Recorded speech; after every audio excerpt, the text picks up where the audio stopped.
Hello everyone, in this video I am going to show you how to order or organize pages in your WordPress. So for this you have to simply go to the start button, then simply type in the Chrome or the preferable browser that you would like to use.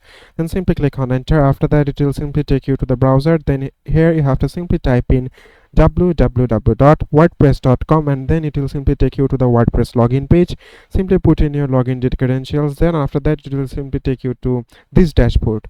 From here what you need to do is simply click on the pages icon in the left hand side, and here you can see that we have already got the pages here. And then what you need to do is simply choose a page, like say I would like to go for this one. Then you have to just simply click on the quick edit option, and here you can see you have already got the order. So let's say I'd like to place it to 1, and then just simply click on update here, and here you can see the order is already set to update 1 here.